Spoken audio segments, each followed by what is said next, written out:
ओम श्री परमात्मने नमः। श्री गणेशाय नमः। मैत्रायणी उपनिषद।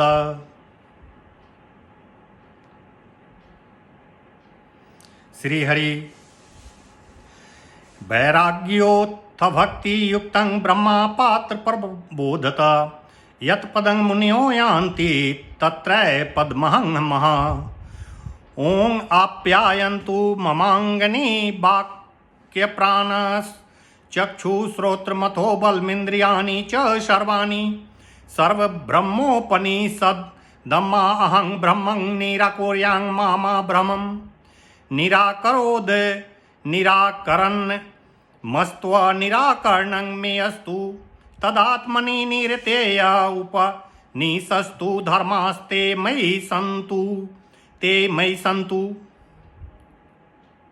ओं शांति शांति शांति। ओं हरिः। अथ प्रथम प्रपाठक। ओं बृहदथो ह वै नाम राजा राज्ये ज्येष्ठपुत्रं निधापते देवं शाश्वतं मन्यमानं शरीरं वैराग्यमुपेतो अरण्यं जगाम तत्र परमं तप आस्थायादित्यमीक्षमाण ऊर्ध्वा बाहुस्थितत्यन्ते सहस्रस्य मुनिरन्ति कमाजगा माग्रीरीबाधुमा कस्तेजसा निर्दहन्नी बातमा विद्भगवाक्षाकायन यन उत्तिष्ठोत्तिष्ठं वरं व्रीनिस्वे श्रेवेति राजा नम ब्रवीत स तस्मै नमस्कृत्योवाच भगवन् हमात्मा वितं तत्त्वविक्षिन्नुमो वयं स त्वं नो बृहत्तदवृतं पुरस्तादशक्यं मा पृच्छं प्रश्नमय क्षवाकान्यानकानमान व्रीनिसृरेति शाकायन्तस्य चरण बभिमृश्यमानो राजे मां गाथां जगम। बृहदत्थ नामक राजा को अपने शरीर की नश्वरता का विवेक जागृत होने पर अति तीव्र वैराग्य उत्पन्न हो गया। इस कारण वह अपने ज्येष्ठ पुत्र को राज्य देकर वन में चला गया। वहां जाकर उस राजा ने लंबे समय तक कठोर तप किया। वह प्रतिदिन सूर्य की ओर देखते हुए अपने दोनों हाथ ऊपर करके खड़ा रहता।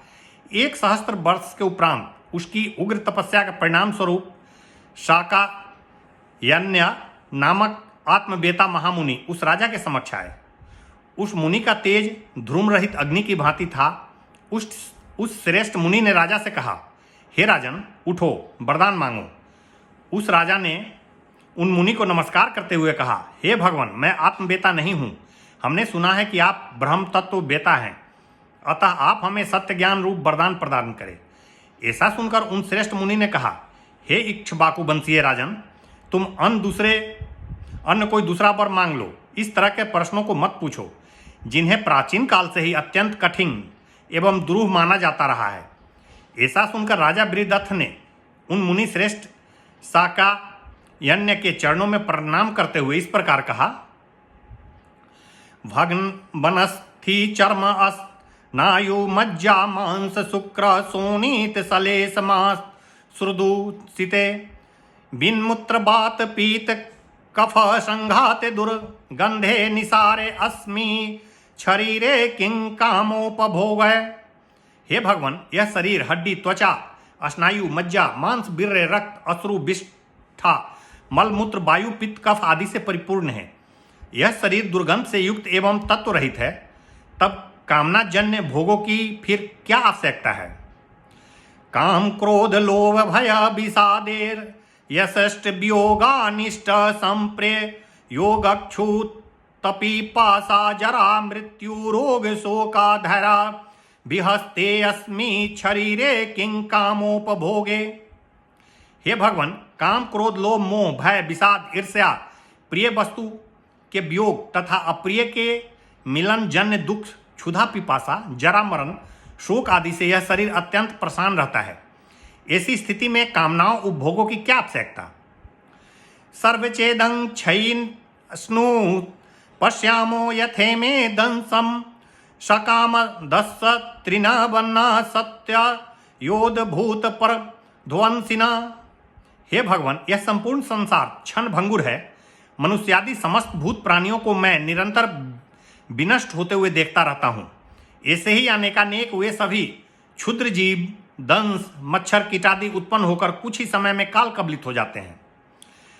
अथ किमे तैरवा परे अन्य ए महाधनुर्धरास चक्रवर्तिना केचित् सुद युमाना भुरिद युमनेन्द्रायु मन्ना कुबल्या स्वयौना स्वबदध्या स्वास्वपति शशबिन्दुरहारिश्चन्द्रो बरीशो ननुक्त स्वयातिर्ययातिर नरण्योक्षसेनो तथा मरुत भरत प्रभृत्यो राजानो मिषयो बन्धुर्वर्गस्य महती श्रियं त्यक्त्वात्स्मात् लोकामदमूलोकं प्रयान्ति।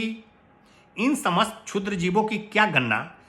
इनसे भिन्न महान धनुर्धारी सूरवीर व अन्य और कितने ही सुदयुम्न, भूरिदयुम्न, इंद्रद्युम्न, कुबल्यास्व, योनास्व, बद्रियास्व, अश्वपति, शशबिंदु, हरिश्चंद्र, अम्बरीश, अननुक्त, स्वयाति, ययाति, अनरण्य, उच्छसेन, उत्थ, मरुत और भरत आदि ये सभी चक्रवर्ती नरेश अपने बांधवों सहित देखते देखते ही इस लोक के महान ऐश्वर्य को त्याग कर अकस्मात ही शरीर त्याग कर परलोक के लिए प्रस्थान कर गए।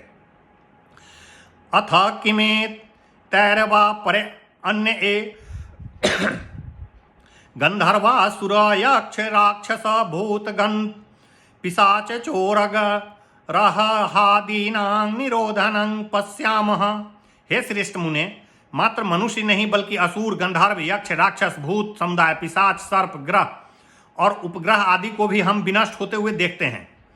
अथ किमे तैर्वान यानां शोषणं महारनवानां शिखरीणां पतनं ध्रुवस्य प्रचलनं आस्थानं वा तरुणां निमज्जनं पृथिव्याः स्थानादप शरणं सुरानं स्वहमित्येतं द्विधे अस्मिन् संसारे किं कामोपभोगे यर्यरे वाश्रितस्यास कृदिहा वर्तनं धस्यत इत्युदधर्तुमार हसित्यन्धो दपानस्थो भेक इवाहमस्मिन् संसारे भगवन्तस्त्वं नो गतिस्त्वं नो गति। इसके पश्चात राजा बृहस्पति ने उन श्रेष्ठ मुनि शाकायन्य से कहा, हे भगवान, यदि इन चेतन प्राणियों को भी छोड़ दे तब भी अचेतन वस्तुओं में भी जैसे बड़े बड़े सागर शुष्क हो जाते हैं, पर्वत श्रृंखलाएं विश्रृंखलित हो जाती है, ध्रुव प्रदेश भी अपने स्थान पर केंद्रित नहीं रह पाते, वृक्ष भी धराशायी हो जाते हैं, पृथ्वी भी अपने एक स्थान पर स्थिर नहीं रह सकती, समस्त देवगण भी अपने पद से च्युत होते देखे जाते हैं, तब फिर ऐसी स्थिति में इस अहंकार से युक्त नश्वर शरीर में विषय वासनाओं के भोगों में आसक्त रहने वाले तो बारंबार इस नश्वर जगत में जन्म मरण के चक्र में आबद्ध हुए से दृष्टिगोचर होते हैं। इस कारण हे मुनि श्रेष्ठ, इस अज्ञानांधकार रूपी कूप में स्थित मंडूक अर्थात मेढक की भांति इस नश्वर जगत में मैं भी पतितावस्था में स्थित हूँ। कृपया आप मुझे अपनी गति प्रदान करें अर्थात मेरा उद्धार करें। मैं आपकी ही शरण में हूँ, आप ही एकमात्र हमारे आधार हैं। इति प्रथमा प्रपाठक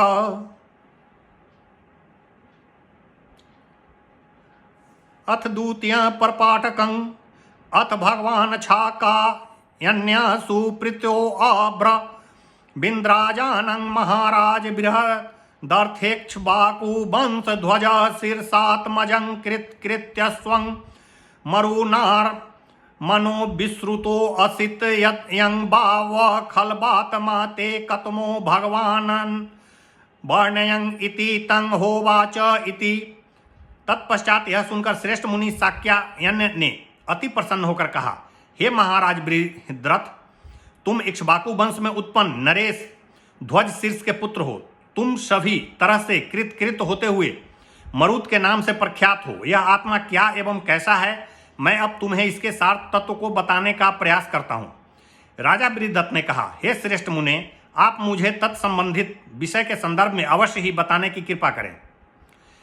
यह एषो बाह्यावष्ट्रम भनेनोर्धवमुत्क्रांतो व्यथमानो अभ्यथमानस्तम प्रानुदत् एषं आत्मेत्याह भगवान् थ य एष संप्रसादो अस्मा शरीरात् समुत्थाय परं ज्योतिरूप संपदं स्वेन रूपेण अभिनिष्पद्यत एष आत्मेति होवाच तद मृतं भयमे तद्वहनेति।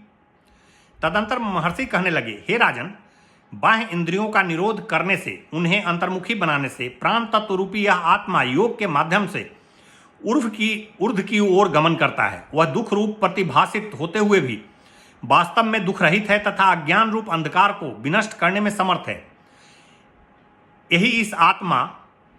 यही आत्मा इस नश्वर शरीर से बहिर्गमन करने पर परम ज्योतिर्स्वरूप परमात्म तत्व को वरण करके स्वयमेव अपने स्वरूप में विलीन हो जाता है। यह आत्म तत्व अमृत युक्त, भय रहित तथा स्वयं ही ब्रह्म रूप है।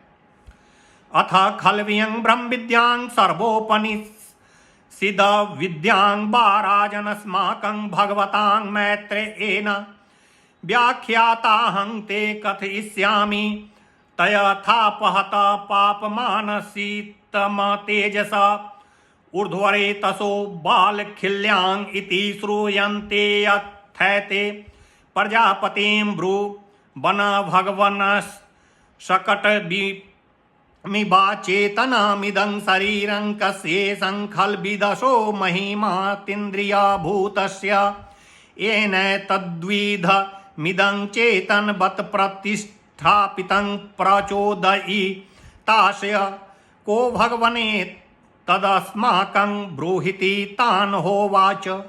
हे राजन, जिस अविनाशी ब्रह्म विद्या का सभी उपनिषदें एक स्वर से उपदेश करती है, उस ब्रह्म विद्या के ज्ञान को भगवान मैत्रेय ने मुझे बताया है। वही श्रेष्ठ ज्ञान मैं तुम्हें बतलाता हूँ।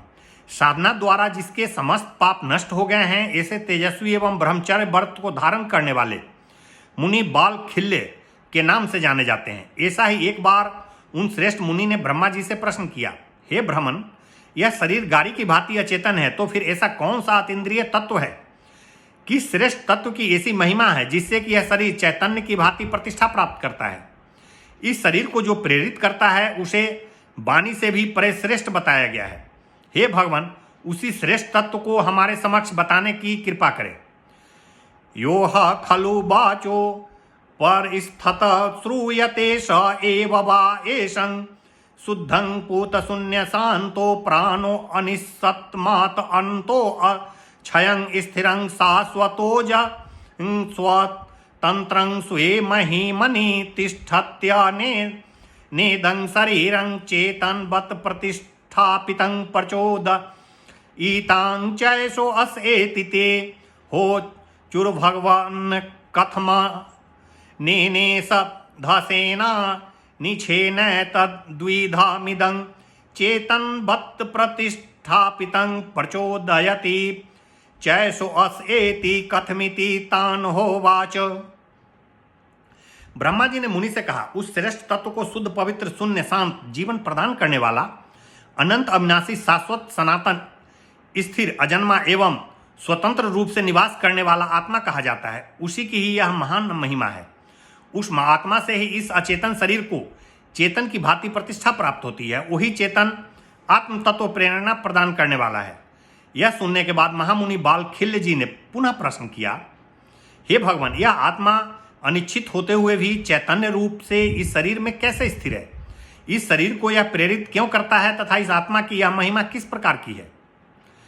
स वा एष सूक्ष्मो अग्राहो दृश्यं पुरसंज्ञको बुद्धि पूर्वमी है वावर्ते असेनं सुसुप्तस एवं बुद्धि पूर्वं निबोधयते यथं योह खलु बावा इतसेयांसो अयं यश्चेतन मात्रं प्रति पुरुषं क्षेत्रज्ञं संकल्पाधया बसयाभिमान लिंग प्रजापतिर्विश्वक्ष अस्तेन चेतनेनेदं शरीरं चेतन बत प्रतिष्ठापितं प्रचोदयिता चैषो अस एति ते हो चुर्भगवन्नि दशयं कथमे सं कथमंसेन वर्तनामिति तान होवाच। ब्रह्मा जी ने कहा, हे मुनि, यह आत्मा सूक्ष्म, अग्राह्य और अदृश्य रूप है। इस कारण इसे पुरुष नाम की संज्ञा द्वारा जाना जाता है। यह आत्मा अपने एक अंश से इस शरीर में अपने प्रयोजन के अभाव में भी बुद्धिपूर्वक सतत आता रहता है। सोते हुए को यह युक्तिपूर्वक बोध कराते हुए चैतन्य रूप से सभी प्राणियों में प्रतिष्ठित करता है। वही प्रत्येक शरीर में क्षेत्रज्ञ के रूप में प्रतिष्ठित है। वही प्रकाश, संकल्प, प्रयास, अहंकार, लिंग, पुरुष, स्त्री आदि और प्रजापति के रूप में समस्त विश्व को देखने वाला है। उसी की चेतना से शरीर चैतन्य युक्त है। वही इस शरीर को क्रियान्वयन हेतु प्रेरित करता है। बाल खिल्ले ने पुनः प्रश्न किया, हे भगवान, यह आत्मा अखंड होने पर भी किस तरह अंश रूप में यहाँ स्थिर है? प्रजापतिर्वा एषो अग्ने अस्तिष्ठत संगनार्म तैकंस आत्मनाम भिद्यादय द्वभिः प्रजा अस्त्रीजतं अस्वैवात्मा प्रबुद्धां अप्राणां अस्थानुरिव तिष्ठमाना अपश्यत् संनर मत सोऽमन्यत तासं प्रतिबोधमाया भयन्तरं प्राविशानित्यथा स वायुमिवातमानं कृत्वा भयन्तरं प्राविशत् स एको नाभिशत स पंचधातमानं प्रविभज्य योचयते यं प्राणो अपानं समान उदान व्यान इति। ब्रह्मा जी ने कहा, हे महर्षि, सर्वप्रथम एकमात्र प्रजापति ही एकाकी रूप में है। वे अकेले रमन अर्थात अपने को संतुष्ट नहीं कर सके। तब उन्होंने अपनी आत्मा का ध्यान किया। इसके फलस्वरूप उन्होंने विभिन्न रूपों में प्रजा का सृजन किया। अपने द्वारा उत्पन्न किए हुए प्राणी उन्हें स्वयं को निष्प्राण एवं खंभे की भांति निश्चेष्ट मालूम पड़ा। तदंतर उन्होंने विचार किया कि इस प्रजा को सचेतन करने के लिए मैं प्रजापति इनके अंतःकरण में प्रविष्ट करूं। ऐसा सोचकर उन्होंने स्वयं को वायु रूप में परिणत करके उन सभी में प्रविष्ट हो गए। वे एक होते हुए भी 5 रूपों में विभक्त हो गए, जो प्राण, अपान, समान, उदान और व्यान के रूप में जाने जाते हैं। अथायो अयमूर्ध्वा मुत्क्राम तीत एषं भावश प्राणो अथा योयमावंच संक्रामत बेशभाव स्वपानो अथा योय अस्थभिष्टमना धातुमपाने अस्थापयत निष्ठं चांगे अंगे समग्नयेत एष भावस समानो अथा योयं पीताशीतमुद्दग्रिरति निगीरतीति चैष भावस उद्दानो अथा ये नैतां सीरां अनुव्यापता एष भावस सव्यान। जो ऊर्ध्व की ओर गमन करता है वह प्राण कहलाता है। जो नीचे की ओर जाता है वह अपान के नाम से जाना जाता है। जो अत्यंत सूक्ष्म, जो अत्यंत स्थूल अन्न एवं धातु को पाचन तंत्र के माध्यम से अपाने में प्रतिष्ठित करता है तथा सूक्ष्म रूप से अंग प्रत्यंग में समान रूप से पहुंच जाए, उसे समान कहते हैं। जो खाए पिए पदार्थ को उगलता और निगलता है उसे उदान कहते हैं। और जिस वायु से समस्त नाड़ियां परिपूर्ण है वही व्यान कहलाता है। अथोपांसुरंतर्यात् मयामी भवत्यंतर्याम पुपांसु में तयोरंतराले चौस्नयं मासवदौषयन्यं स पुरुषो अथंयं पुरुषं स्वग्निर्वैश्वानरो अप्यन्यत्राप युक्तमयमग्नि वैश्वानरो यो यमनन्तं पुरुषो येनेद मंत्रं पच्यते यदीदम धतरे तस्य सं घोषो भवति यदेतत्कर्णावधिधायं शृणोति स यदोत्क्रमिष्य न भवति नैनं घोषं शृणोति। जो समीप रहते हुए भी अंतर्यामी है तथा जो एक प्रहर के अंतराल में प्रभाव कर देता है, ऐसे उन दोनों के मध्य में जो उष्णता बरसती है वह उष्णता ही पुरुष है। जो पुरुष है वही वैश्वानर नामक अग्नि है। अन्यत्र भी यह कहा गया है कि अंतःकरण में विद्यमान पुरुष ही वैश्वानर रूप अग्नि पुरुष के नाम से जाना जाता है।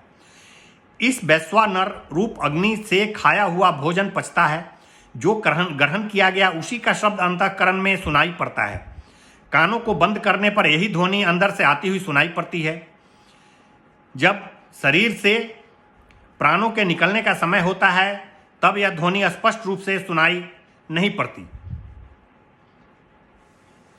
स वा एष पंचधातमानं प्रविभज्य निहितो गुहायां मनोमयं प्राण शरीरो बहुरूप सत्य संकल्प मातमेति स वा एषोऽस्य हृदयान्तरं तिष्ठन् कृतार्थो अमन्यतार्थानसानि तत्सवानि मानि भित्वो दितं पंचभिरश्मिभिर्विश्यान्तरतीति बुद्धिन्द्रियाणि यानि मान एतान् यस्य रसमयं कर्मेन्द्रियान् यस्य हयारथं शरीरं मनोनित्यर्नता नियन्ता प्रकृतिमयोऽस्य परतोदनेन खल्वीरितं परिभ्रमातीतं शरीरं चक्रमिव मृते च नेदं शरीरं चेतनवत् प्रतिष्ठापितं प्रचोदयिता चैषो अस्येति। वह यह प्रजापति रूपी आत्मा स्वयं ही अपने को 5 भागों में विभक्त करके हृदय रूपी गुहा में प्रविष्ट है। यही आत्मा मनोमय रूप में, प्राणमय रूप में एवं तेजोमय रूप में, संकल्प रूप में तथा आकाशात्मक रूप में अवस्थित है। इस प्रकार यह आत्मा हृदय प्रदेश में स्थिर रहते हुए इंद्रियों का अनुभव न करता हुआ स्वयं को अकृतार्थ अनुभव करने लगा। तदंतर अपने आप को कृत करने हेतु 5 द्वारों का भेदन करके प्रादुर्भूत हुआ। ये 5 द्वार ही 5 इंद्रियों के रूप में परिणत हो गए जिनसे वह विषयों का उपभोग करता है। ये 5 ज्ञानेन्द्रियां लगाम है तथा 5 कर्मेंद्रियां घोड़े हैं। शरीर को रथ एवं मन को सारथी की संज्ञा प्रदान की गई है और स्वभाव को चाबुक कहा गया है। इस चाबुक से प्रेरणा प्राप्त करके यह शरीर चक्र की भांति गमन करता है। इस प्रकार यह आत्मा ही इस शरीर को सचेतन बनाए हुए है तथा इसे प्रेरित करता है। स वा एष आत्मेति यदो वसन्नीतम् इव सीतासिते कर्म फलैर भूयमान इव प्रतिशरीरेषि चरत्यव्यक्तव्यात् सूक्ष्मत्वाद दृश्यत्वाद ग्राह्यत्वानिर्ममत्वाच्चानवस्थो अकर्ता कर्ते भावस्थित। ऐसा प्रतीत होता है कि आत्मा ही शरीर के वशीभूत होकर शुभाशुभ कर्मों के फलस्वरूप बंधन में फंस जा गया है। इसी कारण वह आत्मा विविध शरीरों में संचरित होता रहता है, परंतु चिंतन करने पर ऐसा प्रतीत होता है कि वास्तव में वह अव्यक्त सूक्ष्म अदृश्य अग्राह ममता से रहित एवं अवस्था अर्थात जागृत स्वप्न सुसुप्ति रहित है। अतः वह आत्मा अकर्ता होते हुए भी कर्ता रूप में प्रतीत होता है। स वा एष शुद्धं स्थिरो अचलस् चालेपो अव्यग्रो निस्पृहं प्रेक्षक बदावस्थितं स्वस्य चरितभो नु गुणामयेन पटेनात्मानं मंतर्धियावस्थितं इत्यवस्थितं इति।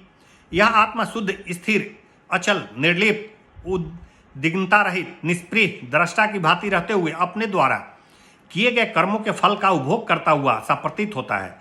साथ ही यह भी प्रतीत होता है कि उस आत्मा ने अपने रूप को 3 गुणों सत रज तम रूपी वस्त्र द्वारा आच्छादित कर रखा है। इति द्वितीय परपाठकं। ओम हरि ओम।